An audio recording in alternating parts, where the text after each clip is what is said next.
do what I do. We ready for these foreigners to go too. I'm just saying. ICE rate, look, somebody put the ICE number up in the chat room. Look at these black people right. These are not nice black people. These are not the nice, turn the other cheek, civil rights black people. We shall overcome. No, these are, we gonna get $750 and have a great Christmas, black people, by calling ICE on these people. ICE raids, militarized federal responses, limited protest activity have weakened any community, any black community cohesion amongst the larger black group. Black Americans are not the same protesting generations as in 1995. Number one, they're fatigued, they're cautious, and they're wary of, they just not doing it. You see, you're gonna see black American communities rejecting African and Caribbean owned businesses. That's what they're doing right now. And it's echoing the growing intra-black division that I just talked about earlier, the boycott that these folk are planning. And so as immigration enforcement intensified and fractured communities are gonna turn inward instead of mobilizing together, leaving the room, it's gonna be problems. You see? You'll never be a black American like us. And we've had enough. And this kind of rhetoric, if unchecked, is going to lead to some real confrontations. See, unlike 1990 and 1995, there's no single black leader who can broker peace. There's no Minister Louis Farrakhan that's going to sit everybody down again. Ain't nobody going to sit down for nobody. There's no one individual leader in the black community who influences black people heavily. Bottom line, we're witnessing the emergence of a new cultural fault line in hip hop and the black American community at large. It's not East and West, okay? But immigrant-rooted resentment versus foundational black American legacy. That's what this is. And see, unlike 30 years ago, black Americans today are more aware, politically awakened, and protective of their lineage. You see how they rejected Kamala Harris? Oh, she Jamaican, she not black. I don't think Barack Obama would have been able to get elected in 2024. Because we'd have seen him as an African, half African with a white mama. See, we no longer see the civil rights legacy as optional. Okay? All right? And when look, you never fully belong. You never fully belong. And that's what we see. It's not just hip hop drama, it's a reflection of racially charged, intra-racially charged, it's a national movement. See, we're living in two black Americas right now. See, following the 1965 Immigration and Nationality Act in the United States, we saw a dramatic shift. The country previously dominated by European immigrants all of a sudden changed. The immigrant, the Caribbean, newcomers from Latin America and Asia and the Caribbean and Africa, the black immigrant population rose from 800,000 in 1980 to 4.6 million in 2019. That means 1 in 10 black Americans make up the black population. 12% are foreign born, 9% are second generation. New York, the nation's historical and symbolic safe haven for black people, became a principal destination for these immigrants. That's why they got the largest black population. Shout out to Sick With It Yo. But nevertheless, this rapid demographic cultural transformation has set the stage for what we see now as a cultural clash. And we saw it in the 1990s. I hope did y'all learn something today? You saw it. I didn't know it was until I really started looking at it, but that's what it was. I used to see these people that black like me back in the night. I knew you speak a little funny, but you was still black like me 30 years ago. But that's not the view that people have these days. You see?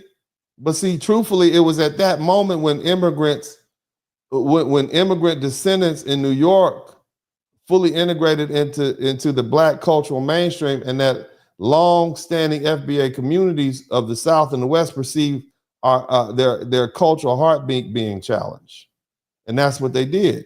And with clear markers like accent, flow, and ancestral recall, East Coast rappers often exhibited an immigrant-derived sense of cultural authority, while voices rooted in FBA and Southern Western, Southern traditions found ourselves dismissed and disrespected. And the crucible of New York,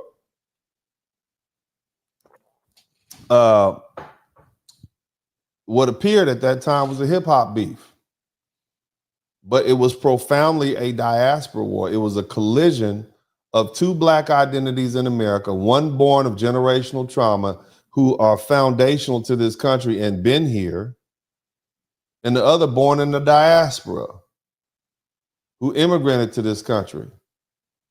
This wasn't incidental. It was inevitable. Okay, given the demographic shift and the power dynamics unfolding in New York across the coast. That's what we see happening. You understand me? Yeah, baby. Look, let me go ahead. I want to take the opportunity to read all these super chats from all you beautiful people, and just I want to take the opportunity to read this and just say thank you. And I'm gonna give y'all some final words in a minute. And I'm not gonna hold you up too long, baby. I think we've been here long enough. I don't want to be here past 4 hours. Now, the thing is, if you learn something, I should earn something. All right. If you learn something, did you all learn something tonight? Did you learn something tonight? If you did, that's great. If not, I understand. I'll try harder next time. But if you did learn something, I would appreciate if you help me earn something. I enjoyed this broadcast, and I do this out of a place of love for you all. And I think this has been intriguing. I look forward to reading the comments and so on and so forth, and see what you all have to say. But let's go ahead and begin to read these super chats. We have 48 super chats. Let's see if we can get to 50. That'll be spiffy. Okay, we can get to 50 super chats. That'll be amazing.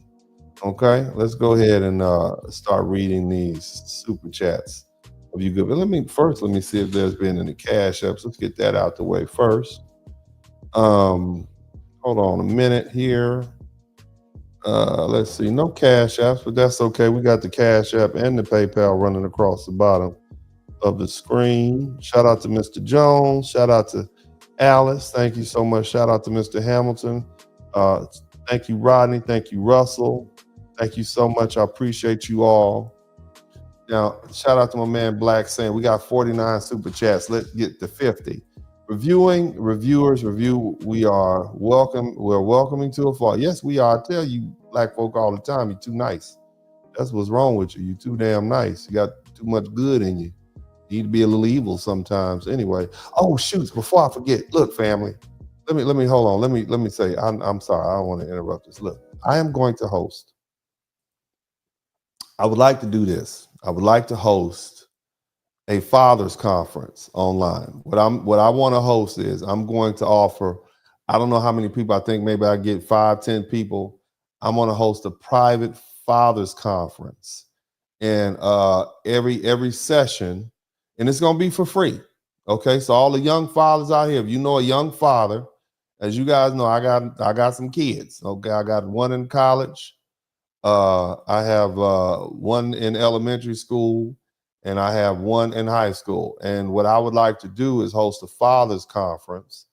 If you would like to participate in my free fathers conference, where you and I and a group of men sit down and I do a presentation and I discuss fatherhood, one topic at a time. And I think the first topic I'm going to discuss is being the bad guy. And I'm going to go into detail about being the bad guy in the father role. Okay, you're not going to be the good guy. Mommy's going to be the good guy. Mommy's going to be the one they run to and the one they love the most. Okay, that's going to be who it's going to be. They're going to love her. You have to be the daddy. What's up? Welcome to the broadcast. This is Uncle D. People wash their ass in the tub, Kamala Harris. You were tuned in to Uncle D. This black man talk, pull up, homie, take a seat. Don't be a shadow watcher every day. You learn something, then you earn something. Let them know and drop some money in the plate. It's getting cold, ladies, talking ratchet. There's a king here, grab your coat, zip your jacket. Keep quiet for a second, close your jaw. Attorney Spurling, this ain't pearly, know the law. Talking Constitution, pushing pins when he shooting, give him that. Masculinity, just for the record, sprinkle that. You can keep your cat, gotta cut it. Only cat he rubbing, gotta love it. I call it Molly Buddy. Gotta vote your interest, voting earns. Presidential, this is for the money that I earn. When you gon' learn, my people, that evil mixed with evil. No matter what you're doing, baby, this ain't equal. Sometimes when you're special, you get hated. The test is for the best, you're damn right, my people made it. Uncle D, Blizzard King, you been served, gotta notice. 9 black men out here know we winning, gotta hold it now.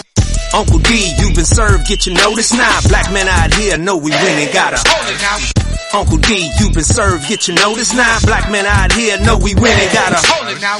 Uncle D, you been served, get your notice. 9 black men out here know we winning, gotta hold it now. Hey man, I'll do what I do. Somebody need to whip your ass. Get up and whip him, Sweets. Hey, don't be putting the money in my hand all rough. Take your ass out here. You buy you a Flowbee and cut your own damn hair from now on.